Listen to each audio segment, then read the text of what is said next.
በካንሰር ታመምኩ።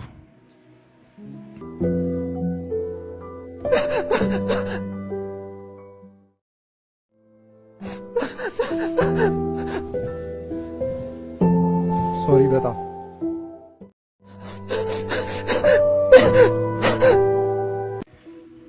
በካንሰር ሲታመም እግሬን ስለታመምኩ እግርህ ከጉልበት በታች ይቆረጥ ተባለ። እግሬማ አይቆረጥም ብዬ ከእግዚአብሔር ጋር መነጋገር ጀመርኩ። መታመሜን ሰምታችሁ በጣም ብዙ ሰዎች እየተጨነቃችሁ ነው። መታመሜን የነገርኳችሁ እንድትጨነቁ ፈልጌ ሳይሆን እንድትጸልዩልኝ ስለሚፈልግ ነው። በእርግጥ አዲስ ሚዲያ ኔትወርክ ጋር በነበረን ኢንተርቪው ቆይታ ጋዜጠኛው በድንገት ሲጠይቀኝ መታመሜን ነግራችኋለሁ። ይሄኛው ቦታ ነው በካንሰር የታመምኩበትና ይሄኛው አሁን በስጋ ተሸፍኖ ደህና ነኝ። በዚህ እግር ዘላለሁ፣ እንቀሳቀሳለሁ፣ ይሰራለሁ። ይሄኛው እግር ነበር ጠላት ይቆረጥ ያለው። እግዚአብሔር ግን አይቻልም ብሎ ከለከለ። ሰውነቴ እየቀነሰ መጣ። እኔ ህመሜን ለሰው ማሳየት አልፈልግም፣ ሰው እንዲያቅብኝ አልፈልግም። አንዳንድ ጊዜ ደግሞ ስጋ ያሳያል። ትልቁ ችግር እሱ ነው። ጃኬት ብትደረብም ይታያል፣ ውስጥ ያሳያልና ጸልዩልኝ። እኔ የኢትዮጵያ ህዝብ አንድ የሚማጸነው አንድ ለኢትዮጵያ ህዝብ መናገር የሚፈልገው ከእግዚአብሔር በታች በእናንተ ጸሎት፣ በእናንተ እንባ፣ በእናንተ ምርቃት ነው እስከዚህ ያለሁትና አሁንም እግዚአብሔር በዛ መንገድ ያቆመኛል ብዬ አስባለሁ። አሁንም ቢሆን ሁላችሁም በየእምነታችሁ እንድትጸልዩልኝ እፈልጋለሁ። ህመሙ የጀመረው አሁን አይደለም፣ ተላምደናል። ዛሬ 1 ዓመት ከ5 ወር አካባቢ የሚሆን ይመስለኛል።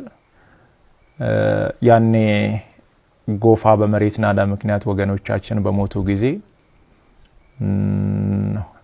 ለማገዝ እዛ ነበርኩኝ። እዛ ታመምኩ። ከዛ በኋላ ህመሙ በዛው ነው የቀጠለው። እስካሁን ባለው የህክምና ክትትል እያደረኩ ነው። ቀጣይ ያለው የህክምና ሁኔታ በቅርቡ ከሀገር ውጭ ሄጄ በቂ ህክምና አደርጋለሁ። ህክምና ብቻ ሳይሆን በዚህ ሰዓት ለኔ የሚያስፈልገው ኢትዮጵያ እናቶች፣ ኢትዮጵያ አባቶች፣ ወጣቶች ሁላችሁም በየእምነታችሁ እንድጸልዩልኝ እፈልጋለሁ። እኔ ወደ ህክምናው እስከሚሄድ ድረስ የታመሙ አልጋ ላይ ያሉ ወገኖችን እያሳከምን እንቆያለን። በመጨረሻም አንድ ማለት የሚፈልገው በዚህ ሰዓት ለኔ የሚያስፈልገኝ አንድ ነገር ብቻ ነው። አሁን ከሚነግራችሁ ነገር ውጪ ለኔ ምንም ነገር አያስፈልገኝም። ሁላችሁም በየእምነታችሁ ጸልዩልኝ። ጸሎትና ጸሎት ብቻ ነው የሚያስፈልገኝ። ከዛ የተረፈው እግዚአብሔር ሁሉን ይችላል። በጣም አዝናለሁ። በኔ ምክንያት ይህ ሁሉ ህዝብ እንዲጨነቅ በማድረጌ በጣም በራሴ አፍሬያለሁ። ማንንም ሰው ባያቅና ባይሰማ በጣም ደስ ይለኝ ነበር። ያው በአንዴ ወጥቷል፣ ምንም ማድረግ አልችልም። እረዳለሁ፣ በደንብ ይገበኛል። እንደ ወንድማችሁ አይታችሁኝ በጣም ስለምትወዱኝ እየተጨነቃችሁ እንደሆነ በደንብ ይገበኛል፣ እረዳለሁ። በጣም የምትወዱኝ ከሆነ በጣም ለኔ የምትጨነቁልኝ ከሆነ አሁን የሚላችሁ ነገር እንድታደርጉ በትህትና ነው የሚጠይቃችሁ። ለኔ በዚህ ሰዓት ምንም አይነት የገንዘብ እርዳታ ወይም ድጋፍ አያስፈልገኝም። ለኔ በዚህ ሰዓት የሚያስፈልገኝ አሁንም ደግሜ የምነግራችሁ የኢትዮጵያ እናቶች ጸሎት፣ የኢትዮጵያ አባቶች ጸሎት፣ የወጣቱ ጸሎት፣ ሁሉም በየእምነቱ እንዲጸልይልኝ፣ ሙስሊሞች ዱዓ እንዲያደርጉልኝ ብቻ ነው የሚፈልገው። ከዚህ ውጪ ግን ሌላ ነገር የሚሆን ከሆነ ሌላ ህመም እየታመምኩባቸው እንደሆነ በደንብ እንድትረዱልኝ እፈልጋለሁ። ከምንም በላይ እግዚአብሔር የእናንተን ጸሎት የእናንተን ልማና ሰምቶ እኔን እንደሚፈውሰኝ አምናለሁ። ለእኔ የሚያስፈልገኝ በዚህ ሰዓት ላይ ይህ ብቻ ነው። ምናልባትም ይህንን አጋጣሚ በመጠቀም በእኔ ስም የተከፈቱ በጣም ብዙ ፌክ አካውንቶች አሉ። ገንዘብ እንዳይሰበሰብ አደራ ማለት እወዳለሁ።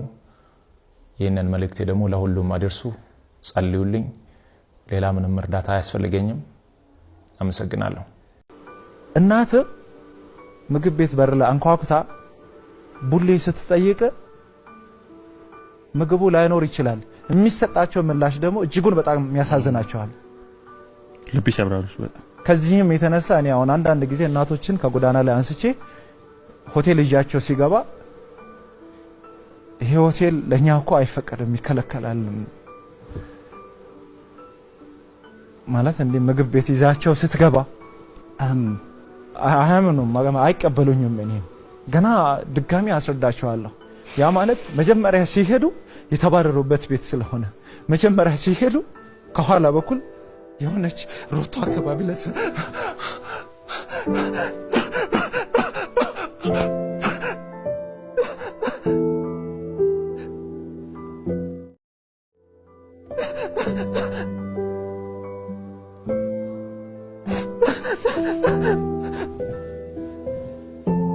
ሶሪ በጣም